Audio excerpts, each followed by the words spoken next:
ઉપમિતિ બહુ પ્રપંચ કથા 16 વાર્તા આગળ. આ ધર્મબોધકર વાત કરે છે તે તત્વોથી સાચી જ છે, પણ હું તેનો ત્યાગ કરી શકું તેમ નથી. અરે આ તો મારે માથે મોટું ધર્મ સંકટ આવી પડ્યું. આવા અનેક વિચારો મારા મનમાં થયા કરતા હતા. તેથી આપ તે વખતે જે બોલતા હતા તે જેમ ભરેલા ઘડા ઉપરથી પાણી ચાલ્યું જાય તેમ ઉપરથી ચાલ્યું જતું હતું. આપ સાહેબે મારું મન જાણી લઈને મારા ભોજનનો ત્યાગ કરાવવામાં આવશે નહીં એમ ફરમાવ્યું. ત્યારે કાંઈક સ્વસ્થતા થવાથી આપના કહેવાનો આશય મારા જાણવામાં સહજ આવ્યો છે.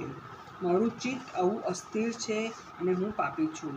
તેથી મારે શું કરવું જોઈએ તે આપ સાહેબ હવે મને જણાવો કે જેથી આપની કહેલી હકીકત હું મારા મનમાં ધારણ કરું.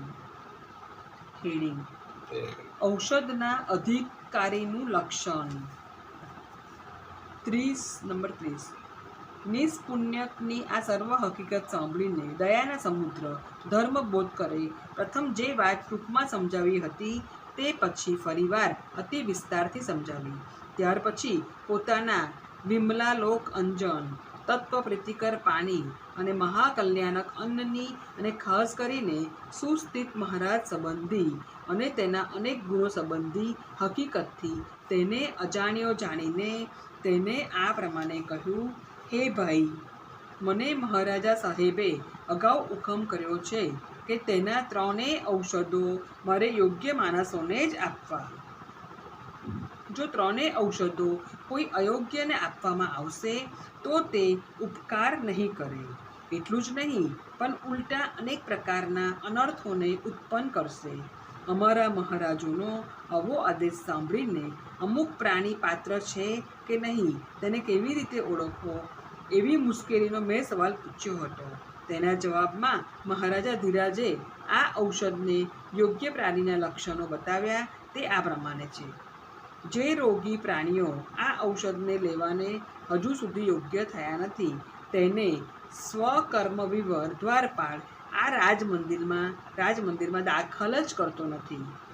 મેં સ્વકર્મવિવર દ્વારપાળને આજ્ઞા કરી છે કે જે આ 3 ઔષધને યોગ્ય હોય તેવા પ્રાણી જ રાજભવનમાં દાખલ કરવા, અને જેઓએ એ ઔષધને યોગ્ય ન હોય તેને દાખલ જ કરવા નહીં.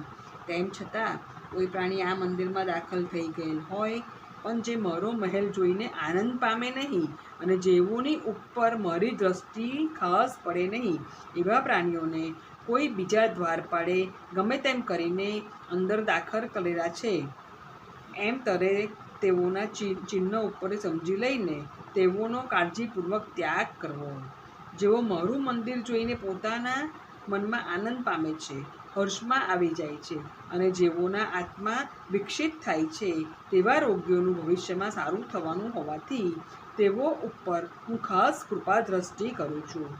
સર્વ કર્મ વિવરે જેને મંદિરમાં પ્રવેશ કરાવ્યો હોય અને જેના ઉપર મારી કૃપા દ્રષ્ટિ પડી હોય તે પ્રાણીઓ આ 3 ઔષધને યોગ્ય છે એમ તરે સમજવું. આ 3 ઔષધો તે પ્રાણીઓની કસોટી કરનારા છે.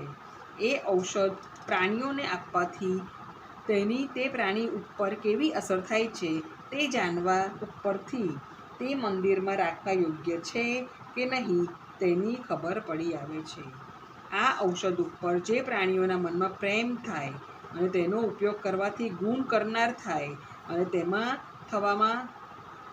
તેમ થવામાં પ્રયાસ કરવો ન પડે તે પ્રાણીઓને સુસાધ્ય સરળ વિભાગના જીવો તરે સમજવા. જેમ શરૂઆતમાં ઔષધને ગ્રહણ કરે નહીં પરંતુ જેઓને પ્રયાસ કરીને ઔષધો વાપરવા માટે સમજાવવામાં આવે અને જેઓ વખતના વહેવા સાથે ધીમે ધીમે ઔષધો વાપરે તે કચ્છ સાધ્ય વિભાગના પ્રાણીઓ છે એમ તરે સમજવું.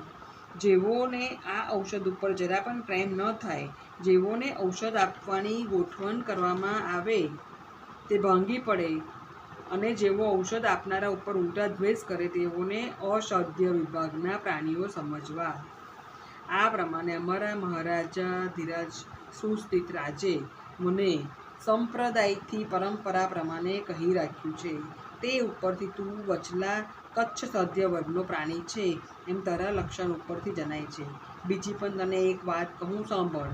મારી આ ઔષધ કરવાની ક્રિયા જે અનંત શક્તિથી ભરપૂર છે અને જે સર્વ વ્યાધિનો નાશ કરે તેવી છે, તે જે પ્રાણીઓ અમારા મહારાજાને પોતાની આખી જિંદગી સુધી ખાસ કરીને ભાવથી રાજા તરીકે સ્વીકારે છે અને તે સંબંધમાં પોતાના મનમાં કોઈ પણ પ્રકારની શંકા રાખતા નથી, તેને જ ગુણ કરે છે, ફાયદો કરે છે, લાભ કરે છે. તેથી તું અમારા મહારાજાને તારા નાથ તરીકે સ્વીકાર, કારણ કે મહાત્મા પુરુષો ભાવપૂર્વક ભક્તિથી જ પોતાના થાય છે.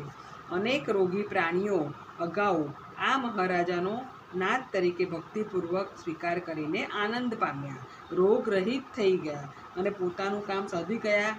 તેના દ્રષ્ટાંતો વિદ્યમાન છે.